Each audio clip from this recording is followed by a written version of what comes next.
There's Wellington City Council, who's a shareholder, just a shareholder, and then there's the business of capacity. And the transparency, the difficulty of getting information, there are two different kinds of criteria used. One for the council when you get information, and another for a council-controlled business, which is what capacity is. The fact that they managed to actually get that increase, even though they failed to meet the, what did the council do? I got two phone calls, one from a councillor in the Eastern Ward here, Councillor Ahapini Mercer, and I got one from, who was the other councillor that rang? Well, anyway, he was one of them, and there was one other, I forget just for the moment, and I was asked, but he rang a second time, what are we going to do? Now, my solution was quite simple. I mean, this duplication of costs, when water was supplied by the council or by the regional council, we didn't have a board of directors that were asking $125,000 for their services, and we didn't have a highly paid chief executive. We had the chief executives of Lower Hutt and Wellington looking after this for us. And so what this has done, and you know, in France when they did the analysis of this, and particularly in Montpellier, because I have been involved with this water issue now for a long time, and Residents Coalition and myself had been researching what happens to costs. Basically, it is an extra 20% when you give it to the private sector. Now, why is it this has not been looked after in-house? They've done it in the south of France, they've brought it back in-house. One of the Suez chief executives retired and he said, I want to do all I can now, because I've been involved in this, to expose it for what has been happening. And he went all around the bottom of the south of France and talked to all the local people and said to them, it's costing you 20% more to let business do this. It's a core service, and why are we letting the private sector take it over? Now, people worry about water metering. They say water metering is going to cause the water business. In this article, it says that the concern, in the editorial, it talks about the concern of privatisation. Well, I have to say to you, and the worry of this is, the next step might well be that Wellington's water supply suddenly is deemed ripe for privatisation. But it's already happened. I mean, when you've given it to an organisation like Capacity that has the kinds of arrangements it does, it tends to work out to the private sector. Okay, so the private sector's doing the work. It's charging for the water for its commercial customers. How much further do you have to go? It's almost there. It's almost complete. If they clip on the residential to it, effectively it's fully privatised anyway, because then you're paying for what you use. User pays. But hang on a second, is that what democracy is meant to be about? I thought it was majority rule, minority protection and sharing the benefits.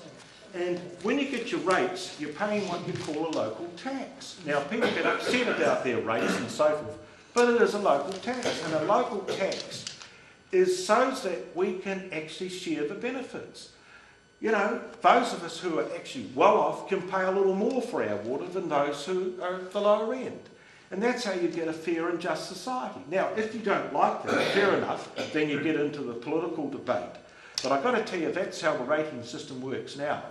People who live in expensive properties, they pay more because it is a tax. People have to understand, you have to understand that actually the whole idea of using rates, it's misleading. You're paying a local tax. You're paying a local tax. And in a democracy, I actually think it's right. I live in actually quite an expensive property. I think it's right that I pay more for the water because it's of greater value to me. Now that's the way I justify it. That's a political issue. And if you want people to change that, if you want a different system, then you get involved and you do the voting. Well, of course, we know what happened last time, only 38% bothered to turn out. But I've got to say, you know, I think there's 20% savings for water to come back in. They told us that they were going to make savings by letting the private sector look after it. Where has that happened anywhere else in this country? with all the reforms. Just give me an example where we've actually had 20% savings when the private sector's been asked to look after things. Is there any comments from the floor? Ian? I'd just like to put the question to you. If everybody's on a water meter and it's under control of firm like capacity, what control would there be on the price that you're paying for that water meter in real terms? Bearing in mind what's happened in Auckland.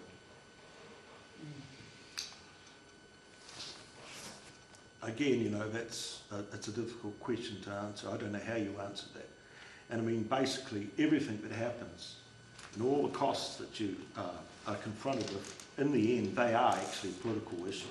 Well, the way you could possibly look at it is that legally, Capacity is a council-controlled trading organisation, a company owned by the council.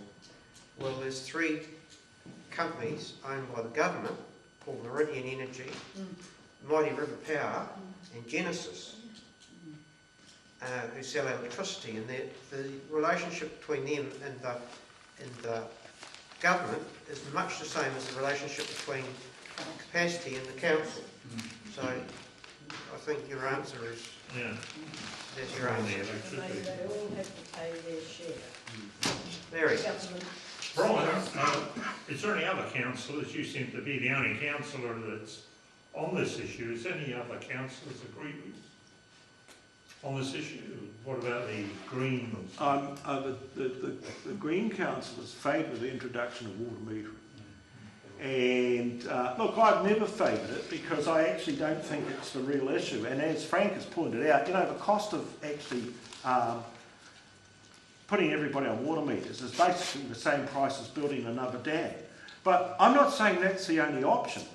You know, what I am saying is that, and I think Frank is as well, is that, you know, a level of leakage that takes place has to be clearly understood. We have to understand that.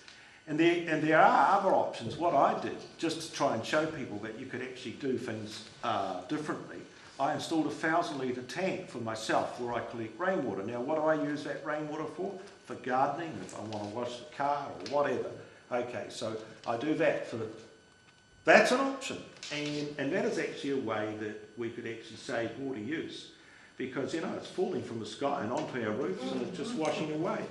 And I tell you what, if council had a mind to, it could actually bulk purchase 1,000 litre tanks and sell them on at a discount to all the ratepayers who wanted them.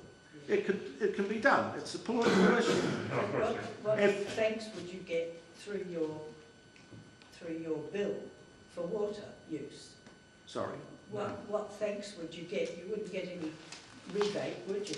For having a water No, but you know, I mean, you don't get any things. So I'm not saying that that's, you know, what one has to do. I chose to do it myself. I wanted to find out, you know, basically, could I do it? Would it be simple? What would the cost be? And, you know, could I feel as if I could be saving some water? I don't actually think that's a real issue. I think the real issue is getting an honest picture of what's going on. And dealing with the amount of leakage that there is, which is it's around about 20%. Yeah. And that's really high. Wouldn't it pay them better to fix the leaks? Yeah. Yes. The water supply helps. Do we know whether leaks are occurring? Yeah. Well, when you look at the